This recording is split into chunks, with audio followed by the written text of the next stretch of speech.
Hey guys, thanks for clicking on the video. Okay, so this was a long time coming, but we're finally going to actually talk about what actually happened with me. So my voice is a little bit stronger, but as we go along, it might fade out, but whatever, we're going to get through this. So what really happened to James? Where'd he go? Okay, so I'm just going to start at the beginning, and I'll try to keep it as short as possible and give you as much information as I can. Okay, so I'm going to start with like maybe the last week of June. I noticed that I had a small little knot right here. And I said, okay, I'll get around to it. I pissed around, I played around, and I said, I'll get around to it. Not as bad as what I usually do, because I only really get up and run when it's something that has to do with my kids or my mother. I usually piss around. So I started a new job on the 22nd of June. So I couldn't actually take any time off. We were in the training phase. So I went ahead and on the 4th of July, I took the baby down to see the fireworks. And while sitting there bored to death with all the flash and bullshit, I decided, I said, you know what, I'm going to get ahead of the 8 ball, so to speak. I'm going to go over to emergency. I'm going to get a prescription for penicillin, because if you have a toothache, there's infection somewhere. That's why it's hurting. I had an actual tooth where the filling had actually come out on this side. So I went ahead the next day on the 5th of July to Allegheny General to emergency. I ended up being there like 4.5 hours. I knew they couldn't do anything for the tooth, that they would just literally give me a prescription for the doggone, the pain and some penicillin. So that way, I'd be, like I said, ahead of the 8 ball, and then I could just find a dentist to do the extraction, and boom, boom, boom, boom, boom, and don't have to miss but maybe an hour or so off work. And that's exactly what my plan was. Well, about 20 minutes, when I got there, I told them, you know what, check this out too, because this is weird. I don't know what that's all about. They started messing with this little thing, and the next thing I know, they completely forgot all about my tooth. And went on, I ended up being there 4.5 hours. I had x-rays done. They had looked at it and everything, pushing forward, long story short. When I left emergency, they said, tomorrow morning we want you to call over to an oral specialist, and you're going to tell, because they actually contacted him at home, and said, you're going to tell the receptionist, not to give you any crap, put you in. So that's what I did. I actually called while I was on my way to work. I had to be at work at 9, so I was on my way to work. It's like 8 o'clock. I got in to them. They're like, okay, we can see you at 1:15. So I went ahead, and I work across town. So I went ahead to work, told my trainer what was going on. I left there about 12:30, got myself back over here at 1:15 to see them. They looked at the little knot on the thing, nothing with the tooth. They're like over the tooth situation. And they did what's called a thin needle biopsy. It's kind of less intrusive. They just took like these thin needles, 4 of them, and kind of like jabbed into it, where I had no discomfort or anything on the little knot. So they jab into it and take out a sample. And I'm like, okay. And they're like, okay, we're going to call you probably about a week. It became a little bit tender then at that point, naturally. So I'm off, going to work. I ended up getting the tooth. I did get the tooth pulled that following Wednesday.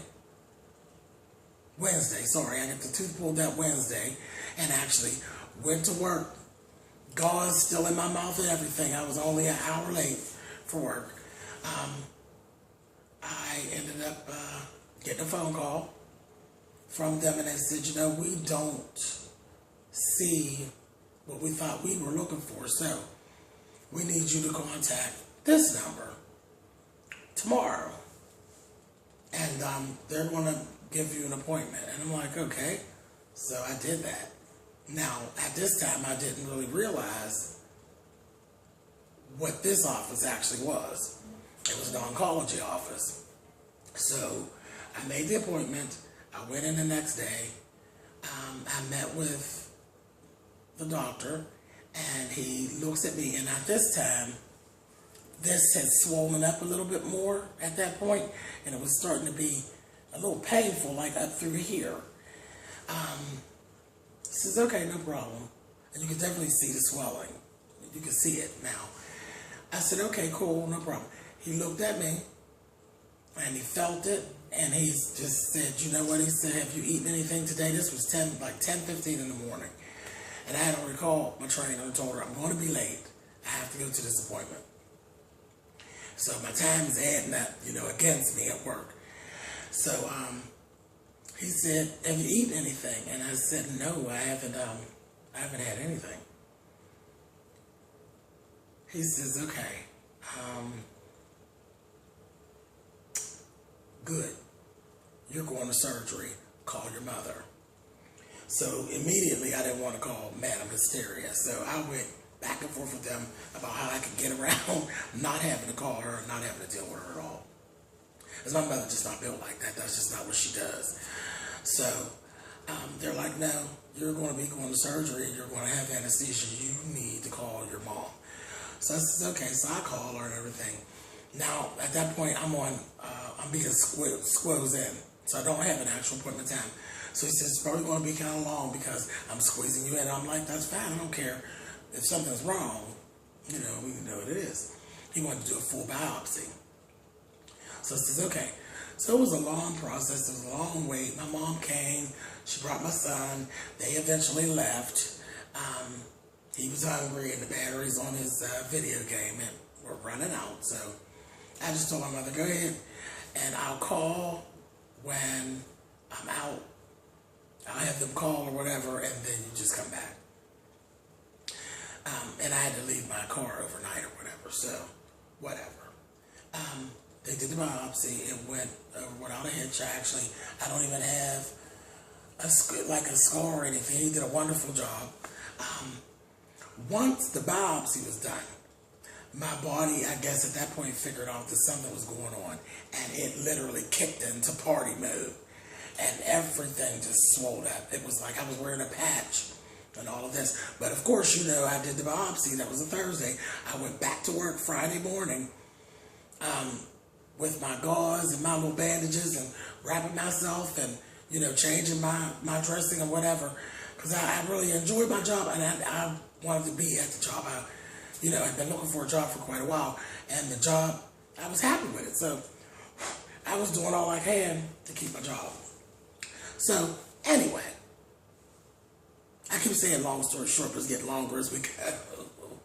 Anyway, so that went on. I actually had shows booked, 2 of them. I ended up canceling 2 shows because I was running around looking like Kilimanjaro. So I was like, I'm not, child, anybody paying to see that. The one show I actually did go ahead to the show on the pain meds and that, with the dressing and all that, but I didn't get dressed or anything. I just acted as the MC for the show, but still ended up, losing money behind that, losing time and all that. So it was getting like, okay, I'm getting bumped out, whatever. So goes on, gets a phone call that Thursday from the doctor, and he says, okay, listen, he says, what we found, you have lymphoma. I said, okay, no problem. And he said, I'm not going to go into any details. I want you to come in tomorrow morning at 11. I'm sorry, tomorrow at 1. Tomorrow at 1. You're going to meet with Dr. Long, and he's going to take it over from there. He's going to tell you, you have the diagnosis, he's going to tell you the prognosis and tell you what direction we're going to go. I said, it's cool, no problem. So I show up for the appointment at 1 to find out that there was a mix-up and a mishap. He was expecting me at 11, not 1, and I just missed him. So I ended up having to go through the whole weekend with that. And appointment for 10 o'clock on Monday. So I went through the whole weekend, canceled another show, didn't really tell anybody. I didn't want to tell anybody anything because I didn't have answers to the questions that people were going to ask. And I wasn't going, I refused to go on Google. I've heard of lymphoma. I know where my lymph nodes are. Well, I knew where some of them were. I refused to try to be answering questions that I couldn't answer. So I kind of was avoiding people, and not saying anything because you knew you could tell something was wrong because I was all swollen up. So here goes a moment in the life of James, okay? So I have an uncle. Older y'all. Okay, guys, thanks so much for bearing with me. I actually had to speak with housekeeping and all that, but anyway. Okay, let me move on. Okay, so I have an uncle who is he's my mom's godfather. And I always cut his hair for him. And a lot of times it's like every other Sunday I cut Uncle Bob's hair. So I couldn't avoid that. So, when people depend on you to do things, you need to do that. And you guys know, I try to keep my word. So, and Uncle Bob was cool, it didn't matter. So Uncle Bob comes over. I explain everything. Naturally, I had to explain everything to my Uncle Bob. I explained everything to him, and it was so funny. Uncle Bob actually turned out to be, that's my ride or die dude. Like, he's been through this whole thing with me. Like, I woke up the one day, and Uncle Bob was like sitting right there in the hospital on the couch. But God loved my Uncle Bob. Anyway, and he actually helped me with talking with my mom and stuff too, because she wasn't, I knew she wasn't going to do good. And Uncle Bob, actually, he is, stood in the gap with that and made all of that easier too. So anyway, God help him dealing with us, and thank God for Uncle Bob. But anyway, so I have a cousin, now we're going to leave her nameless. She had been calling me to see if I would curl her hair. And I've pretty much been avoiding her, because I didn't want to go into it. And I know she's very inquisitive, and I didn't want to have to deal with trying to explain things to her. Again, there's no embarrassment in having cancer, you know what I mean? It's just, I didn't want to be aggravated. I was already stressed. I didn't want to be aggravated with having to explain things that I could not explain. But anyway, she continued. So finally, Sunday, I said, God damn, okay, come on. So I would whip her hair up real fast and be done with it. Well, naturally, she was who she is, and I went ahead, and she's going, well, what is it? Well, why is it swollen? Blah, blah, blah, that whole thing. So I said, okay, listen, this is what's going on. I have lymphoma, period. Don't know a whole lot about it. Got an appointment tomorrow to find out everything. You can call me tomorrow. I'll explain everything to you. Well, what's your mother saying? My mother's not saying anything. Well, I'll go talk to your mother. Now, see, now we're doing too much. See? We're doing too much. We're not going to go talk to my mother about anything. You don't want to do that. You want to leave patients alone.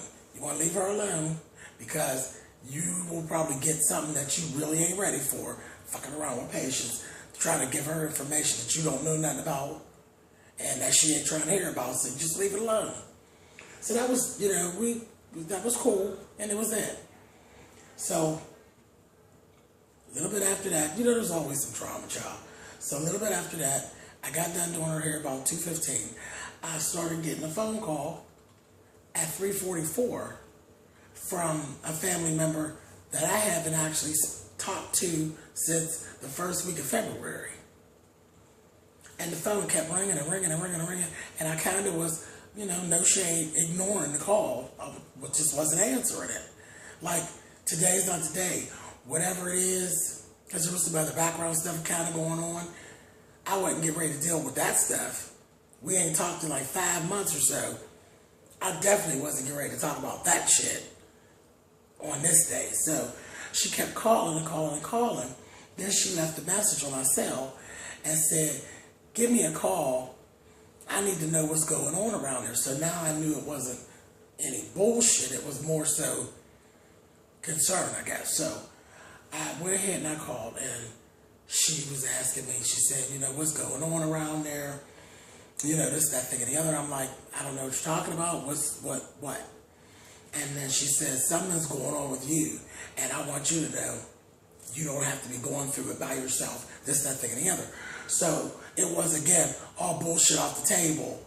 Now we're at family time. Okay, that's cool. But I got pissed. I got pissed off because we already know where the information came from. You treated that information like it was good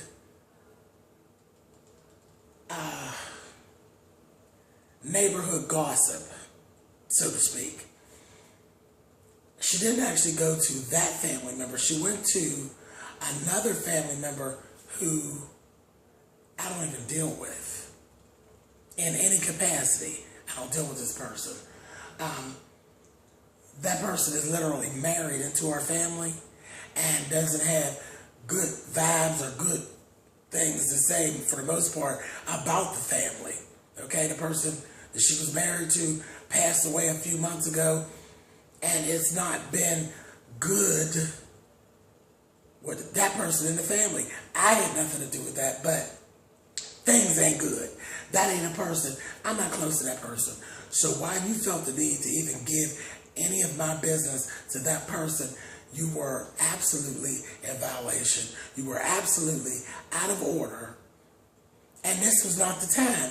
And then the particular cousin, she's married in too. She was married into the family too. So all of y'all are like these distant relatives that aren't really, we just keep old to you, but you're not really related because all the people that you're married into are all dead. And you causing drama. Stop playing. So anyway, but I know that I couldn't afford the stress of it all. So I went into the mode of damage control, okay? So I kind of went on by my business. I slept it off. I'm telling you, I really didn't understand because the people who actually contacted me and these people haven't had anything nice to say about me in months, and she knew that. So why she went to them, I will never know. There's nothing she could say to fix that. But anyway, so I go ahead.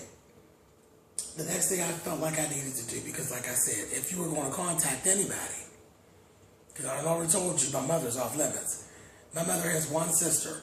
Now, they're not close, but she's my aunt. She's the only aunt that I have, okay? I could have understood had you contact her and my grandmother, because they live together. So I wouldn't care if we spoke, didn't speak, wasn't dealing with each other, whatever.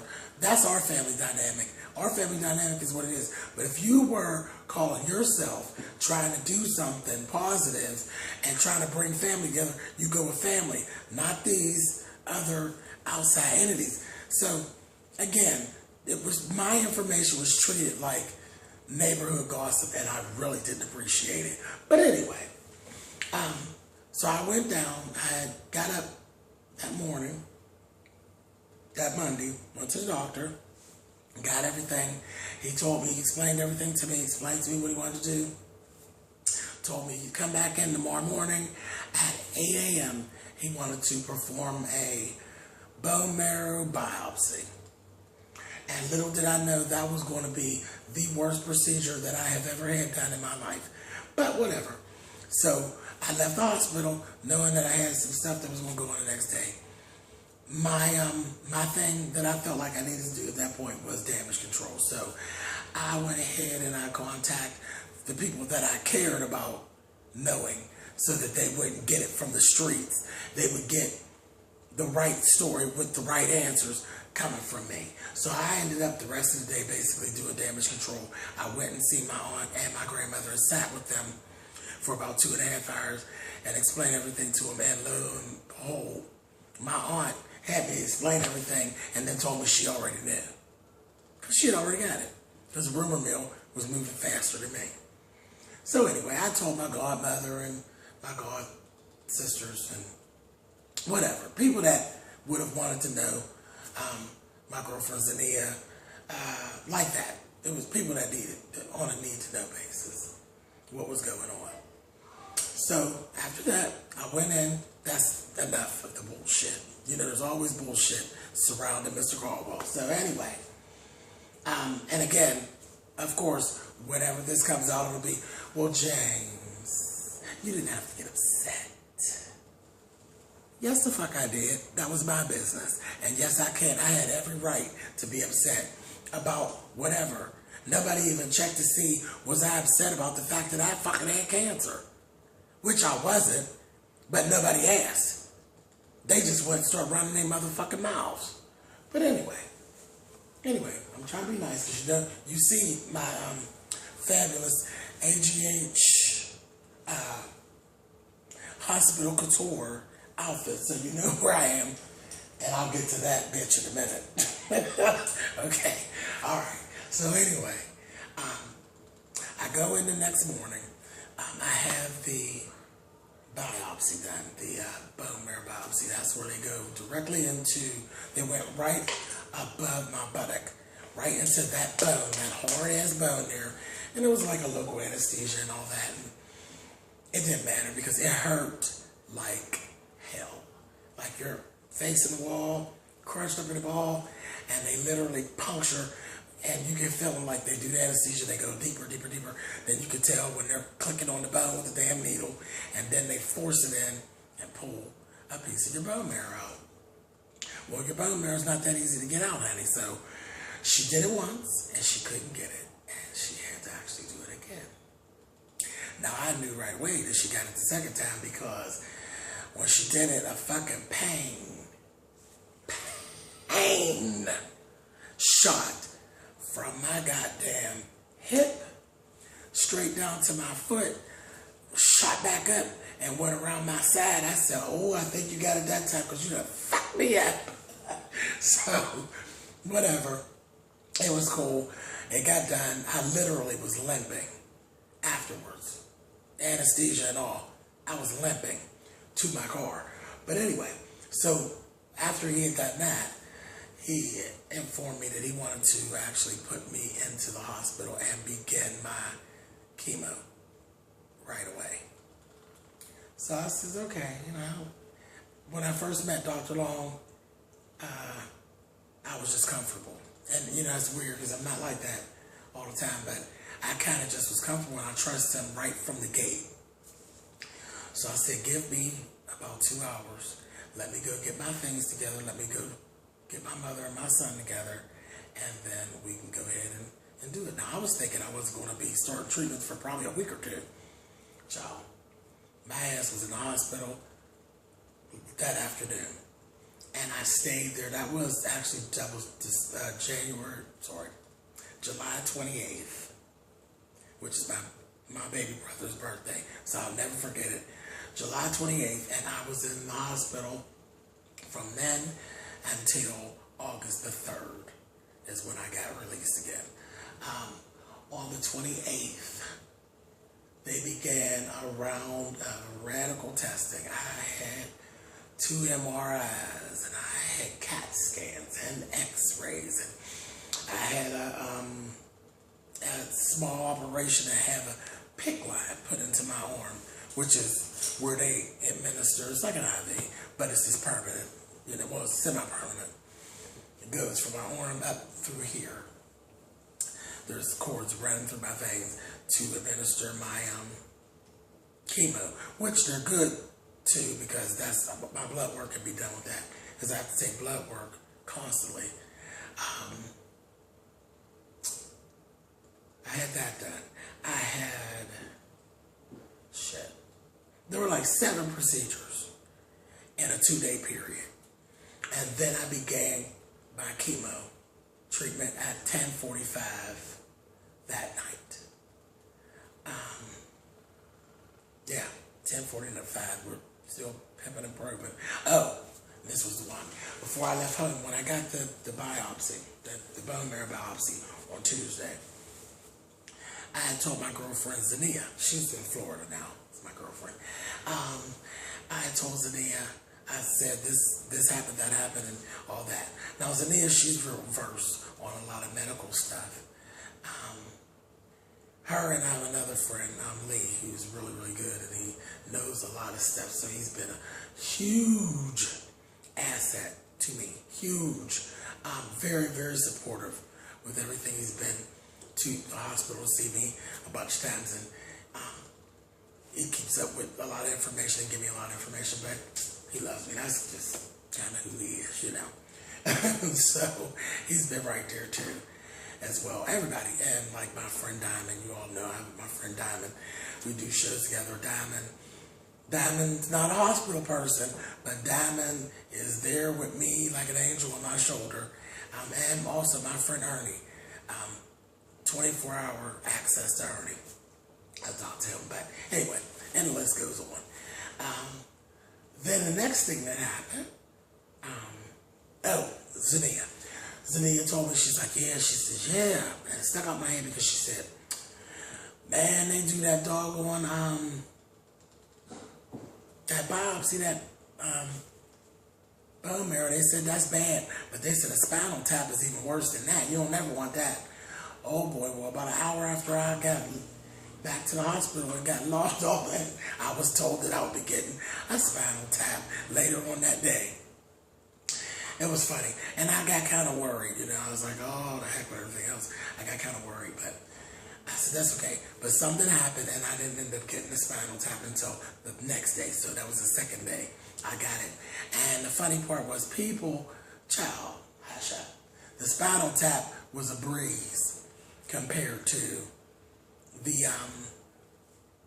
doggone the bone marrow biopsy. That was by far the worst. Absolutely the worst. And I hope I never, ever have to get that again. But anyway, let me hurry up because we're up on 27 minutes. Okay. All right, guys. Next thing that happened. So 10:45 that night, I finally was getting ready to get started with my chemotherapy. Before that, I called, much love from KY, Nina. I contacted her, and I knew I could. She's my good sister, and I knew I could contact her. I knew she would know how to handle me, and she would be able to say things to help me into the journey at this point. And that's what I did. I called her up. I hit her on Facebook. She said, come on, call me. First thing she said, I can't take no more bad news right now. And I'm like, well, let me go ahead and apologize because I got a goddamn doozy Marini for you. And she said, okay, hold on, let me get a drink. And she got a drink of water, and we start talking. And she stayed on that phone with me until I got good and goddamn comfortable. And I told her that I was very, I was okay with people knowing I didn't have a problem with that or anything. And then she did the big thing. She made me comfortable. I started my chemo. She created a small video. It was one of the most beautiful videos that I've ever seen. And it was all about me. And she called out for my people and her people and just every prayer warrior that was in our YouTube circle. And boy, I'm telling you, the prayers started circulating and went up, and I got messages for the next 2-3 days. I did nothing but read messages. I didn't respond to every message, but I read every message. It took me 2.5 days to get through all the messages and all the love that came out. That was the most beautiful thing, and it did help me a lot while I was here, and the messages have not stopped. They hit my Facebook, and I got Twitter, and I got messages on old videos, and I don't even know, man, it was something. It was something. It was something to see. But I love Nina. Just like she's one of my members of my family, And I just knew, I knew I could call her, and I knew something good would come out of that call. And it wasn't about getting anything. I just knew that talking to her would put me at ease with what was getting ready to go on. Because she's real. She keeps it 500. And she ain't simple. Oh, child, that ain't gonna hurt. No. She told me different ways of housekeeping once I go home and everything. I mean, we went there, we went deep. And she also asked about my mother. I told her, my mom, she extended an open invitation for my mother to be able to call her with any kind of question, personal or otherwise, that she wants to ask, or if she just needs to talk, And people don't do all that, And my mom, she probably would never call Nina, but she appreciated it tremendously. She did it. She actually did express that. My mom, she's kind of proud of the person. And she has not spoken about anything about me with anybody but my Uncle Bob. And then she had a little run-in. She had a little run-in with the cousin that blabbed everything. Well, the person she blabbed to didn't even go back to her and blab to her and tell her I was in the hospital. She kept sending me messages, and I kind of brushed her off and was saying, I'm fine, I'm good. So she never even knew I was in the hospital. Well, again, she got up in her shit, and she just decided to go show up at my house. And guess who she ran into? Dun, dun, dun, dun. Patience Caldwell. So then she ended up running directly into my mother. I'm not even ready to go into the details of all of that conversation because I don't have it all because I wasn't there. I was here at Allegheny General Hospital. But anyway, I know it wasn't very pleasant. And then she ended up coming up here to actually see me, and she kind of tipped at the door and, are you mad at me? And I'm like, I'm not mad. Days and going. And the truth is, no, I'm not mad at you. I didn't appreciate what you did, but I'm past it. It just is what it is. Long as it was wrong. She tried to explain, but it was wrong. It was wrong. But again, these days, I don't even have the luxury to be fucking with nobody in their bullshit. I really don't. But anyway, so that was that. I went through the first round of chemo and everything really went well. I didn't have a lot of issues with side effects and stuff like that. And then, I'm always backwards. But it was funny. I'll tell you this real quickly because it's 32 minutes. Okay. Real quickly. I can't believe my voice is doing really, really well because at first I couldn't really hear because, again, the cancer has been isolated. It's like from here up. Some in my chest, some in my neck, and here. But even after the first round of chemo, it's actually gone down some. It pressed it on my vocal cords. So that's where my voice went to. I'm like, okay, man, come on now, because it's almost time for cookie. Shoot, I need my voice. I need to be in full voice. So, like I say, I need to be in full voice when it's time for Empire, damn it. But anyway, it's so funny, I was sitting on a couch in the room, and that's the chemo, and the orangish bag, that's the big boy. So you'll hear me talk about that fucker. Yeah, I got a lot to write and say about that. I got a lot of poetry and things I've been writing about that. Like Nina said, that's an enemy as well as an adversary. Okay, but I'll post some poetry and stuff that I've written, and we'll get into that more. But yeah. But don't worry about me. I'm gonna take that cancer bitch and wrestle her ass to the ground. I got way too much work to do. We got way too much things to share. I'm not going anywhere. I refuse. Kicking and screaming. I'm not going nowhere. But anyway, so it was so funny. I had a headache that was so bad. The 5 days before I actually started chemo, and it had gotten so bad, especially with me doing all those tests and in and out of all those machines and all that, I got to where I could hardly hold my head up. This headache was horrible. And they're like, well, we can't give you anything more, this, that, the other. Okay, the day I started the chemo, I was sitting on the couch, because I dragged this silver bitch all over with me while I'm here. I'll tell you about that in another second before we end the video. But anyway, I have to drag this whore around with me. It's my new best friend. I sat on the couch and I knew exactly what my body and the chemotherapy connected. And it was the weirdest thing. It was so strange. Literally, I was sitting there. I dozed off because I was watching the little drip. And I'm watching it go down through this cord. and waiting for it to go up into the cord and into my vein. And I dozed off. And the next thing I know, it woke me up out of my sleep and choked me, like literally choked me. And it felt like a real bad acid reflux attack. But it didn't last. It dissipated in like 5 minutes. Within 30 minutes after that, do you know I have not had a headache since? It literally started meshing with my body and I guess killing some of the cancer cells. Because the headache was really coming from all the pregnancy. All this was totally, I was looking terrible.